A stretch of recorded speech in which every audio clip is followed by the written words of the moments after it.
Well, mister, this here's Rose's trailer. You mind me asking what you want with her?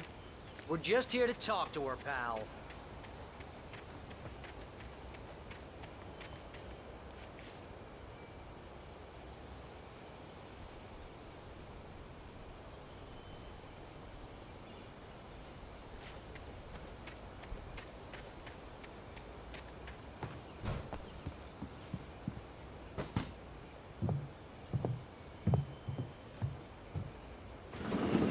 Welcome to... Oh dear, Mr. Wake. I'm so glad you're here. Rose, you have my manuscript? Oh. Oh yes. Yes. Please, come in. Hey, this is really good. Rose, Yes, my manuscript. I really need it. I understand. I know what you need. A muse to inspire you. Oh, for Barry?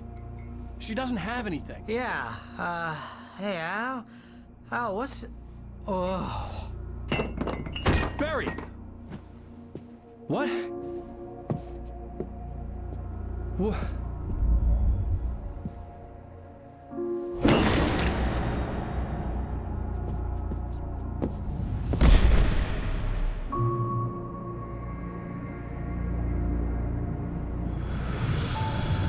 It's coming for you, hiding in my barber's skin.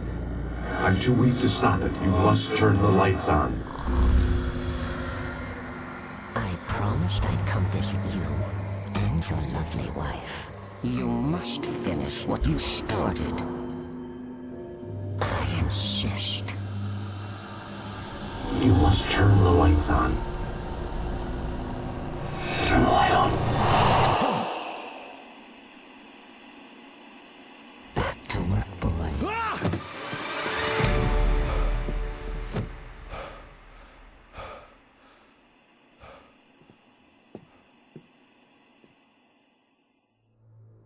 I felt nauseous, hungover. Only anger kept me going. I can't tell reality from dream anymore, but it seems I have an imaginary editor to help me. She's an old woman in a funeral dress. I call her Barbara Jagger. She's very strict. I'm writing faster and faster. My manuscript is being heavily revised. The edits are getting very aggressive, and each day there's less of me and more of her. I hate it, but I know she's right. She promises me I can save Alice this way. She knows more of this than I do. About the complex incantation I'm attempting. About this place. She's worked with another writer under similar circumstances, Thomas Zane. The genre of the story seems to be shifting. It's turning into a horror story. I'm getting close. I can feel it.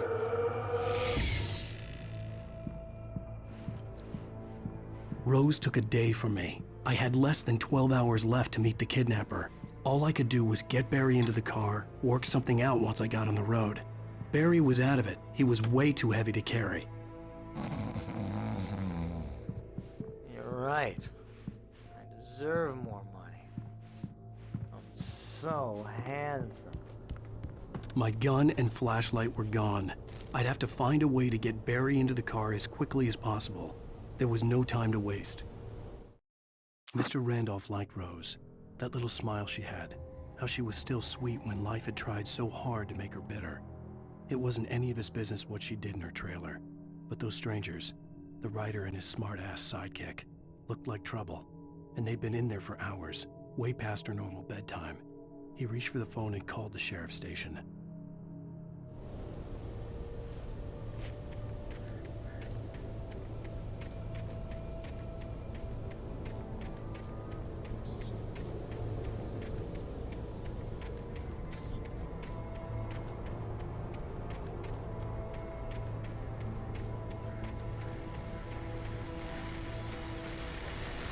I just stepped outside to catch a breath of fresh air. Let me tell you, the weather's getting heavy.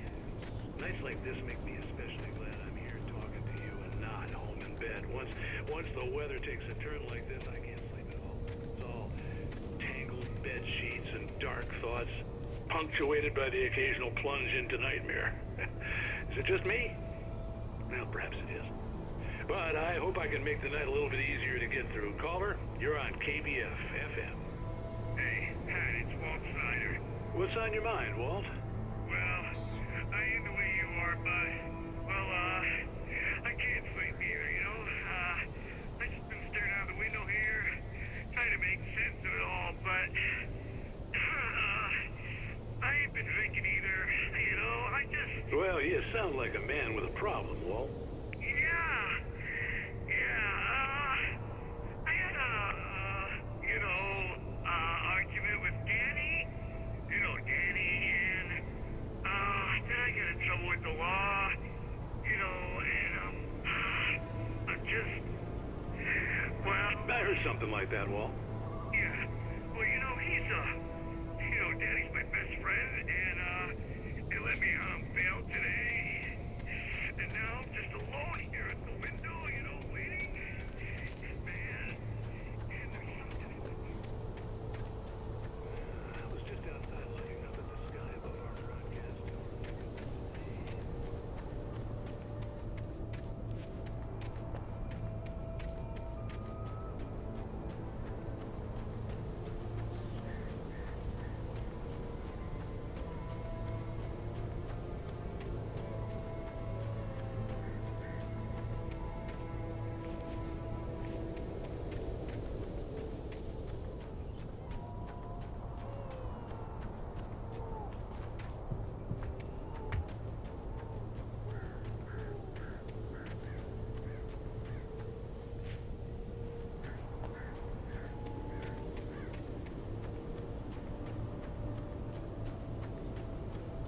Oh, you're gonna get it now.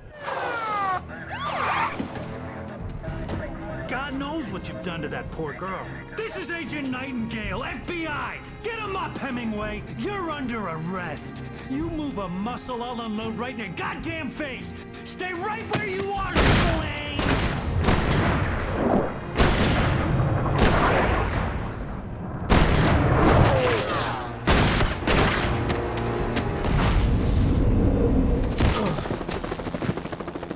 What are? I'm standing right here, you goddamn maniac!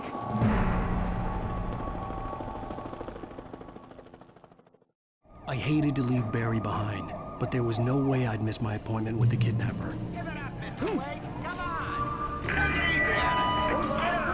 Don't let him get away. Move it, move it, move it. Oh, you let him get away.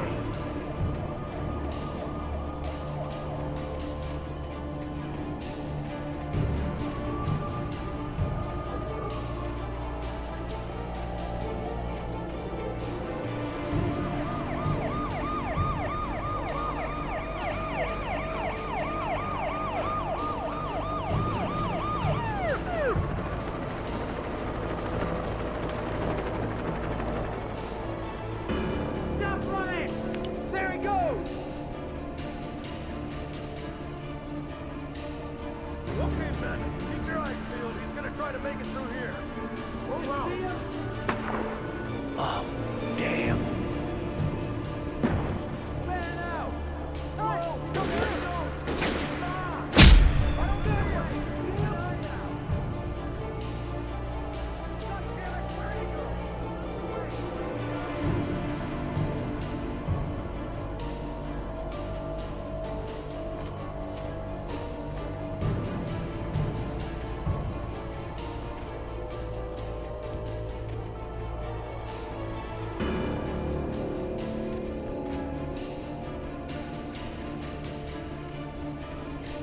He's gone.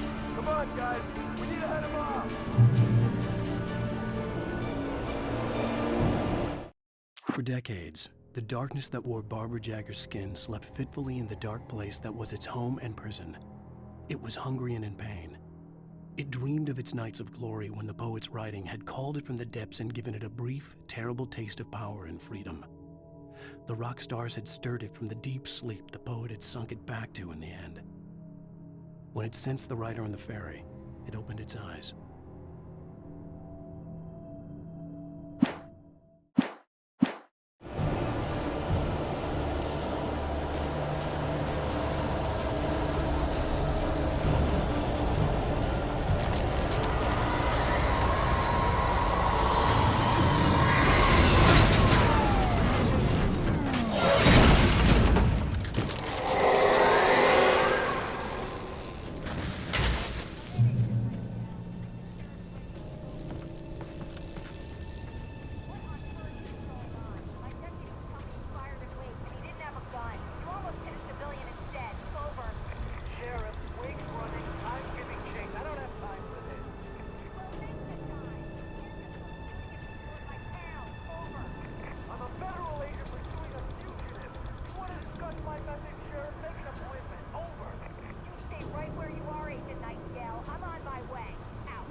Rose didn't know how the strange old lady got in her trailer, and she looked wrong somehow.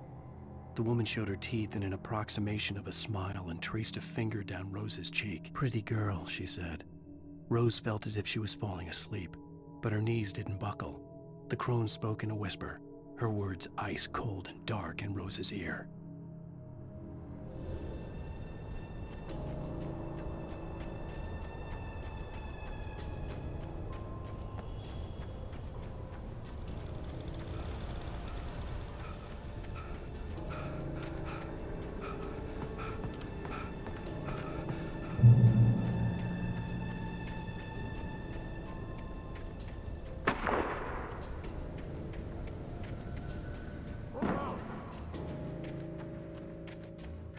Search the area.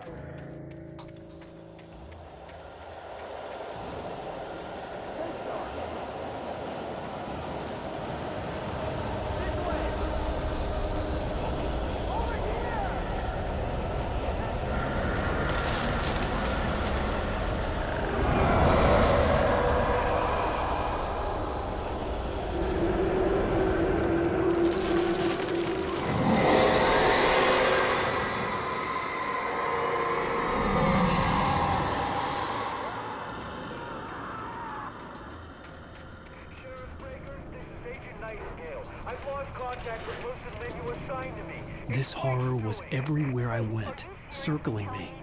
The cops didn't stand a chance. They were after a writer, not a monster. He's the guy we're chasing. If it's not him, who then? Bigfoot?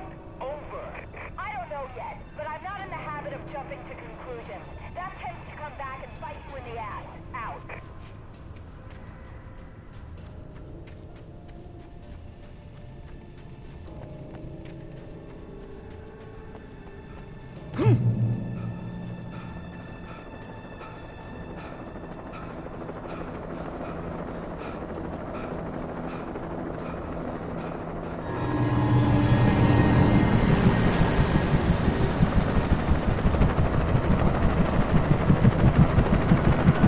You on the ground.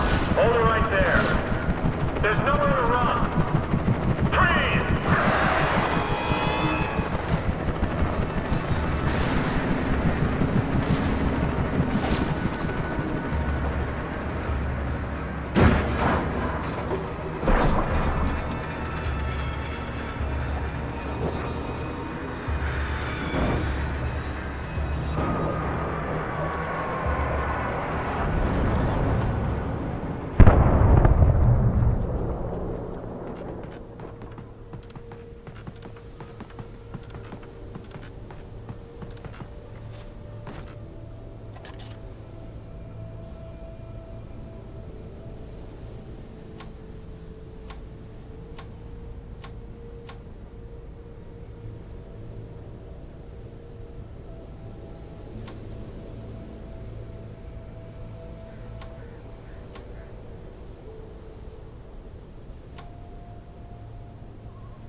This is James. Mulligan, Thornton, come in. Over.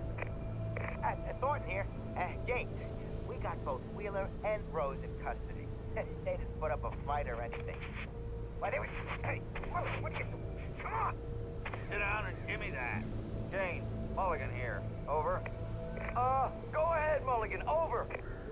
We got Wheeler and Rose here. Wheeler's drunk or hopped up on something. Speaking of which, that Fed had a pretty distinctive whiff of Oda Scotch about him, if you know what I mean. Over. I don't have anything on that, Deputy Mulligan. Over. Well, whatever. Anyway, Rose is just being plain weird here. You better get Doc in to take a look at both. Over. Gotcha. You better get them here quickly. The, Fed's gonna want to interview Wheeler. Over. Oh, yeah, I'll bet he does. Looks like they have a lot in common. Mulligan out.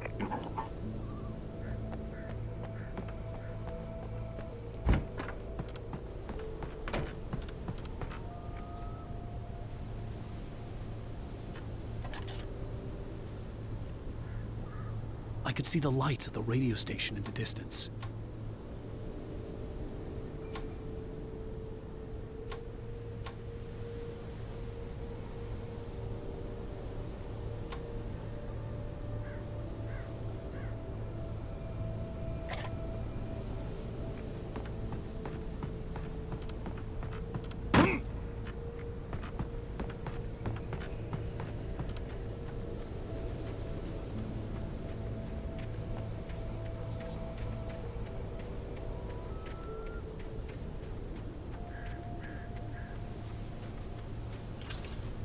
I imagined that the broadcast tower in the distance was part of the local radio station. Maine seemed like a decent guy. Perhaps he could give me directions to the coal mine.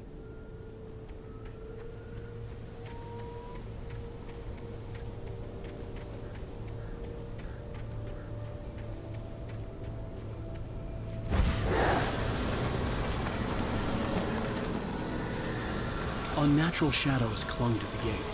The darkness that was after me was trying to stop me. I wouldn't get through without a light.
It took me a moment to recognize the flashbang grenades. They were an ideal weapon for my situation. Team 1, come in. Over. Team 1, this is Sheriff Breaker. Report. Over. Team 2, come in. I need a report. Over. Come on, guys. Talk to me. Come in, please. Over.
What's on your mind, Milt? Well, I live near the trailer park, Pat, and there's a big ruckus going on over there. Well, that's just up the road from me, too. What's going on, do you know? I don't know, but there's a bunch of police cars there, lots of sirens, a helicopter buzzing around, and I think I heard some gunshots. Gunshots? Yes, sir, like from a pistol. So can you find out what's going on?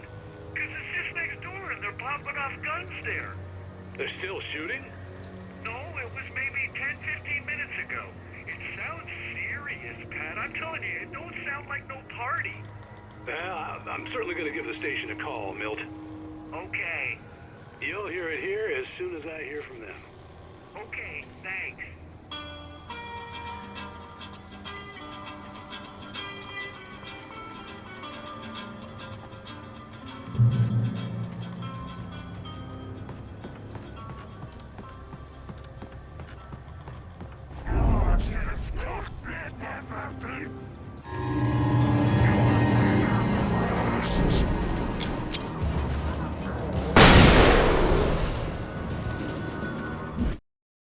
Touched by the dark presence, Rose was lost in a dreamland where everything was drawn in black and gray crayons. The old lady had promised her that all her wishes would come true. She would be Alan Wake's muse.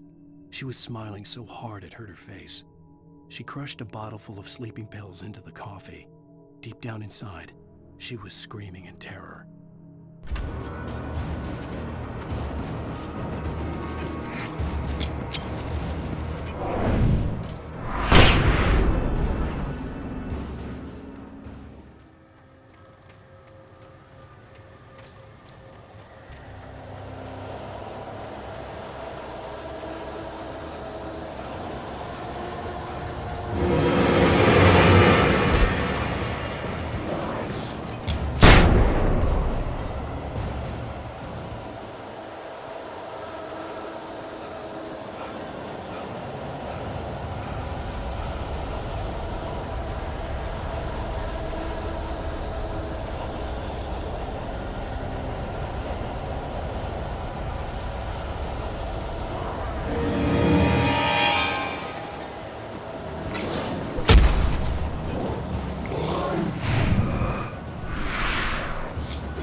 I hope Maine could lend me a car to get to the coal mine.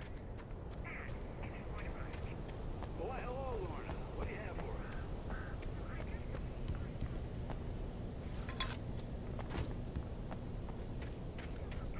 Of course you wouldn't have trouble with a place like that. I mean, what do you expect? The sheriff should be helping us normal citizens instead of wasting resources on those people. Well... They'll have to try to sort themselves out. I'm sorry, but my granddaddy settled in Bright Falls in 1911. Well, thank you very much for that compassionate viewpoint, Lorna. Oh, here's a little surprise. The famous writer Alan Wake just walked in. Folks, I'm going to see if I can talk him into an interview. Come on in, Mr. Wake. Oh, I'm so glad you could find the time to do this, Mr. Wake. Nowhere to run now, Dan Brown. You back away from me. Don't hurt her. Whoa. Everyone calm down. Put the gun down. We're all friends here, right? Cool your jets, Nightingale. We got him. Judas Priest! What the hell's the matter with you? There's a civilian in there.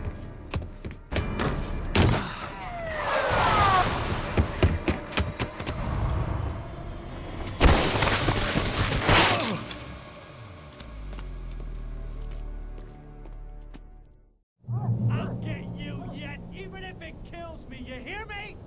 You hear me, H.P. Lovecraft? I had fallen off so many cliffs it was ridiculous. That's what you get for naming a book The Sudden Stop. It was probably good I hadn't had the chance to tell Maine where I was going. I'd have to lose the cops and find my own way to the mine.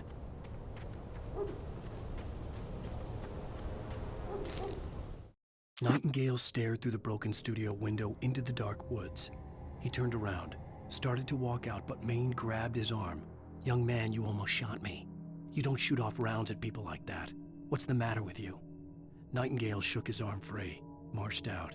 His cheeks burned with rage and humiliation.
Danny had stepped out, but what stumbled back in was something else. Something alien.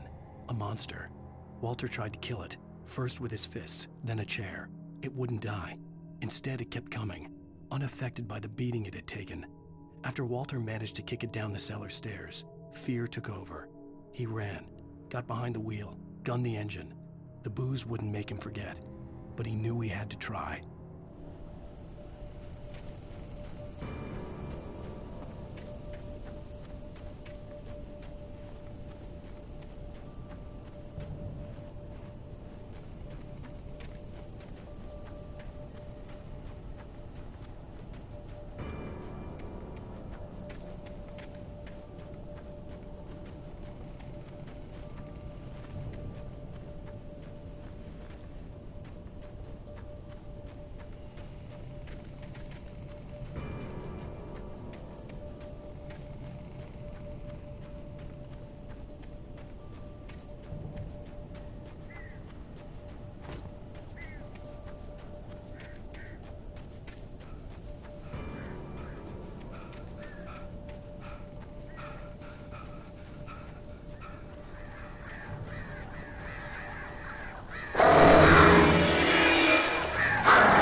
There was no sensible reason for the power company work lights to be here. It was almost as if they'd been left for someone like me to use.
The bulldozer's engine roared to life. Mud and rocks flew as it fought for traction.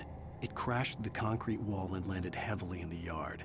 If it were an animal, it would have shaken its head after the impact, fixed its eyes on me, and charged. Of course, it had no head, nor eyes. Shadows crawled on its form, twisting it into a monster. Then, it came for me.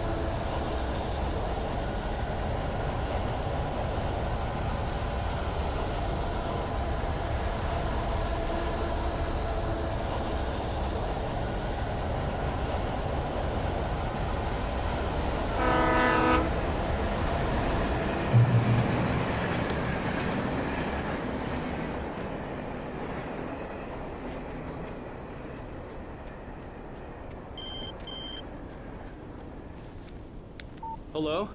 The most stubborn man I've ever met. Alice? Alice? Alan. Alan. I'm so afraid. Keeps me in the dark. Please help me. I look at you, Alan, and it's not you. Something else. Looking out from behind your eyes. Alice, I'm here. I'm so alone here. It's all gonna go to hell. You need to be careful. Cooperate. The connection had been terrible, but that wasn't the only thing that hadn't been right with the call. She sounded wrong somehow, but she had called me. The pipe wrenched itself loose from the bridge's steel framework. Wrapped in darkness, it floated in midair, twitching. For a moment, I didn't understand what I was looking at. The heavy object lurched at me with impossible force. I threw myself out of the way, but just barely. When I turned my flashlight on it, it shook in a dark rage before it flew at me again.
I could see a railway bridge up ahead and a warehouse of some sort on the opposite shore. I hoped I could find a car from there.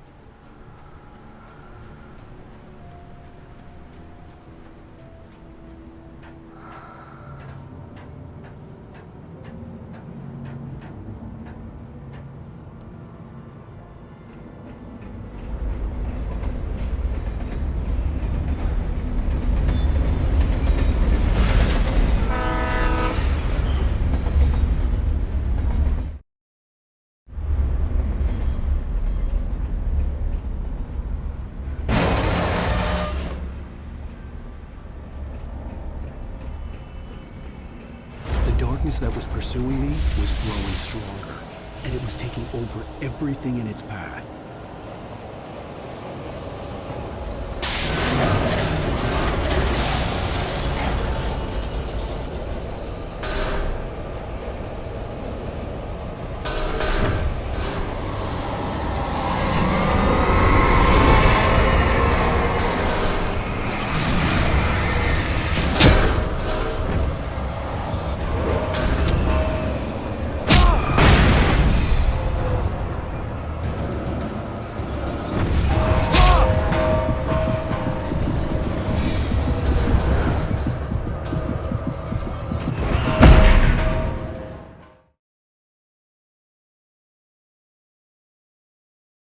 On the opposite shore.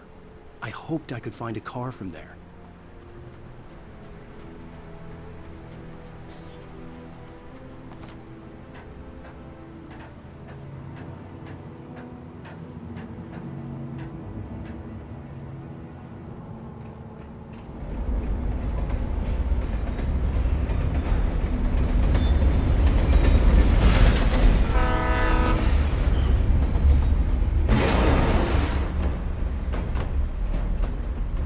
The darkness that was pursuing me was growing stronger, and it was taking over everything in its path.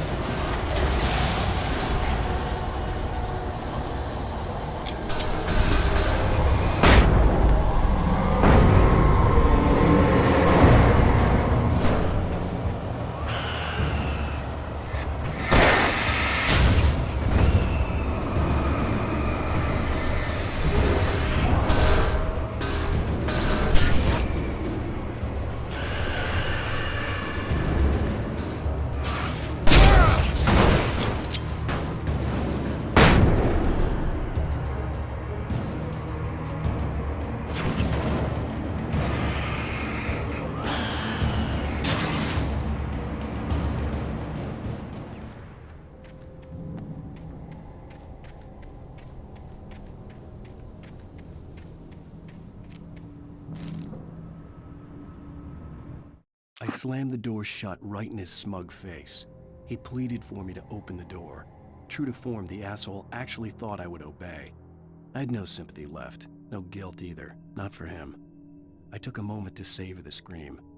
I bet I had a smile on my face. It was all that I had time for. The dark presence was inside the lodge with me.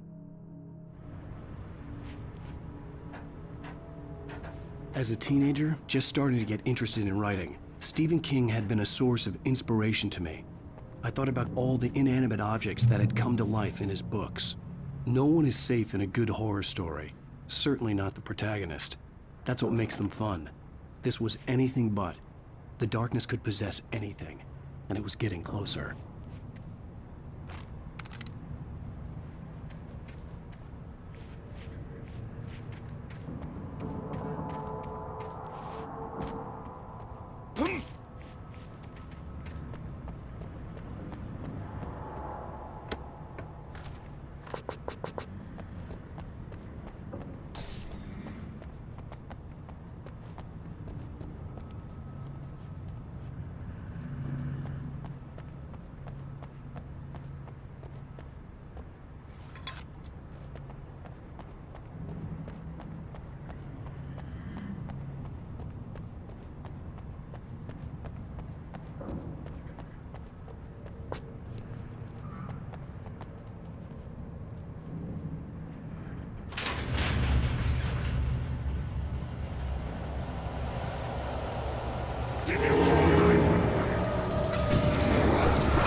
take the facts of our existence for granted, unaware that they are merely a thin veneer of desperate self-delusion, covering a vast cosmos of madness and horror.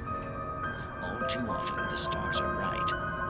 In Night Springs.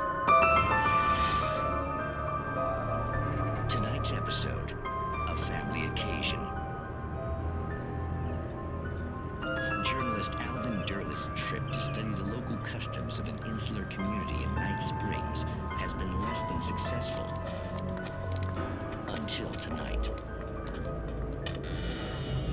Well, I'm glad you changed your minds about this. Ancient customs, local mythology. My editor loves this kind of stuff. Well, Mr. Durleth, we don't want to feel like we're on exhibition. But you have demonstrated the seriousness of your intent. Oh, I am serious. Really, just do your thing. I'll stay out of your way and observe. Actually, I thought you could assist us. I'm afraid we are a man short. It would provide you with an intimate perspective. Could I really? Of course, Mr. Derleth. Well, I guess that's the least I... What would I have to do? Oh, here. Let me show you with a kiss.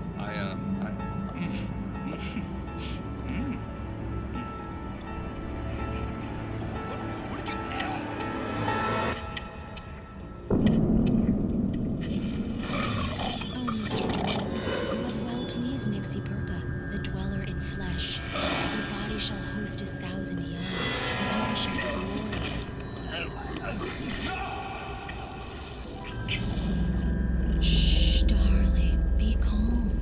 Shh. Alvin Derleth learned a harsh lesson. If you go looking for mythology, it may come looking for you. And such quests always bear fruit. Light